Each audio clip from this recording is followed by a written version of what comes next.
Shalom, sampurasun pamiarsa, dulur-dulur nu aya di lembur, baraya nu aya di kota, urang pendak deui ngalangkungan program Paniis Manah.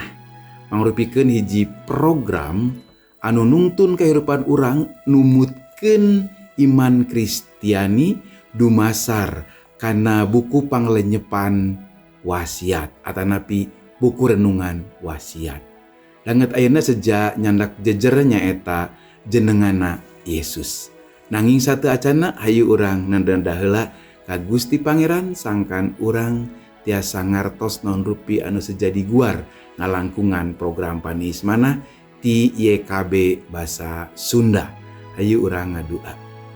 Nun Gusti Allah Rama anu welas asih langet ayeuna abdi sejak nampi berkah rohani mangrupikeun hiji panglenyepan kanggo kahirupan abdi sadaya.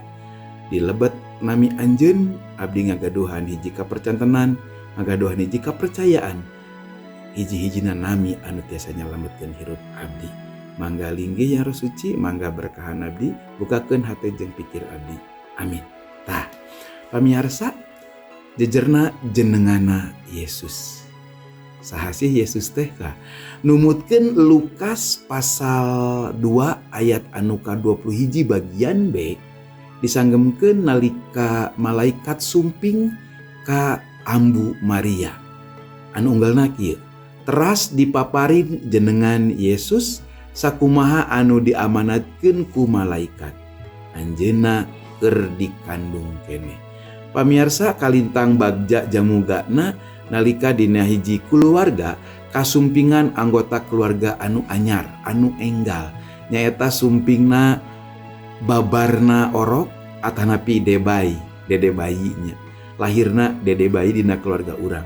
Tinangtos anu janten hal nu utami teh nyaeta ambuna, boh apana, milarian sahacik namina anu bakal dipaparinkeun ka ieu anggota keluarga nu enggal ieu atanapi debai ieu. Pamirsa aya sepuh anu masihan namina teh nyandak tina tokoh-tokoh di Alkitab sapertos Kaleb.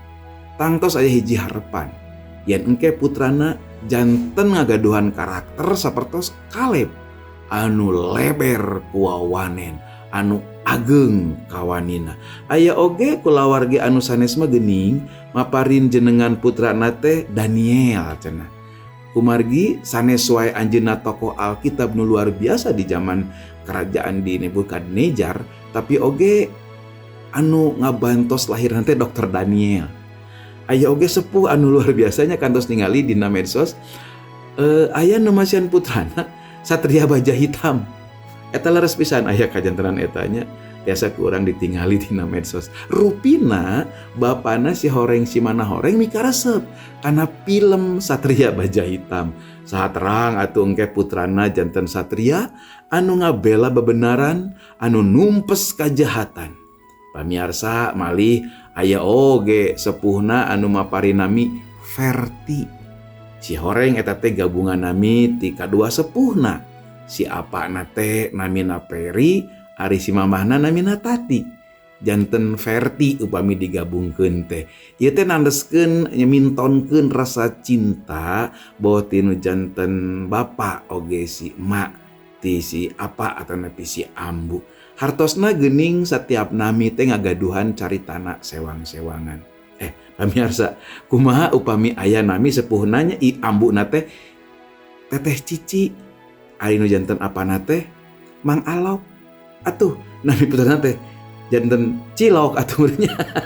Tah pamirsa pateli sareng hal nami ieu hayu urang tinggal deui ayat lulugu urang dina panglenyepan ayeuna nyaeta Injil Lukas dina pasal 2 ayat anu ka-21b.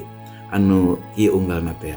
Terus dipaparin jenengan Yesus sakumaha anu diamanatkeun ku malaikat anjeunna keur dikandung keneh. Pamirsa, Maria sareng Yusuf maparinkeun nama Yesus ka orok anu nembe medal teh.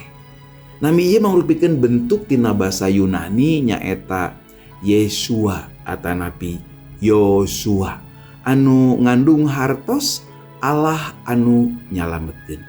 Upami urang ngaos deui ayat anu sateu acana Si horeng nami Yesus teh parantos disebatkeun ku malaikat ka ambu Maria ti sameme Yesus babar atanapi lahir. Upami urang nembe nitenan hartos tina kecap jenengan Yesus, kalintang ageungna pangharepan anu dipaparinkeun ka anu ngagaduhan eta nami. Wow, luar biasanya, hebring. Pamiarsa nami urang tiasa janten sanes pesenan ti malaikat sapertos nalika malaikat sumping ka ambu Maria ngadugikeun yen engke pami lahir teh orokna dede bayina dipaparin nami Yesus. Nanging urang sadaya kedah yakin yen sajatina pangeran ngagaduhan rarancang oge tujuan nalika urang kumelendang di alam dunya ngagaduhan visi sareng misi kahirupan anu sakedahna sapagodos sareng dauhan pangeran.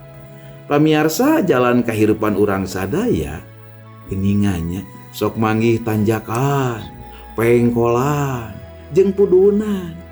Hartosna jalan kahirupan urang teh henteu salamina jiga jalan tol anu mulusnya di hotmik gitunya. Margi setiap lengkah kehidupan urang sakedahna tiasa ngawujudkeun hiji tujuan, hiji maksud nyaeta sapagodos sareng skenario Allah. Sapagodos saestu sareng rarancang Gusti Allah dilebet Gusti Yesus. Amin. Tah, pemirsa, itu geningannya panglenyepan urang danget ayeuna tina buku panglenyepan wasiat. Mugia urang tiasa uninga naon maksud Gusti dina kahirupan urang ngalangkungan nami urang. Hayu urang nanadah heula ka Gusti. Gusti hatur nuhun naon rupi nu diguar patali sareng nami Yesus. Geningan dilebet nami eta abdi ngagaduhan hiji pangharapan kasalamatan kahirupan anu abadi anu kekal. Mugia abdi salalawasna dipaparinkeun hate anu tetep museur ka anjeun. Oge tiasa ngalampahkeun an piwurup Gusti dina kehidupan sadinten. Amin. Tah, pamirsa ayeuna waktosna pamirsa kanggo subscribe, nge-like, tong hilap di komen. Oge tong hilap di share. Pamikitu pamirsa hartosna parantos sami-sami urang mintonkeun hirup anu welas asih ka sasama. Hatur nuhun, Gusti ngabarakahan.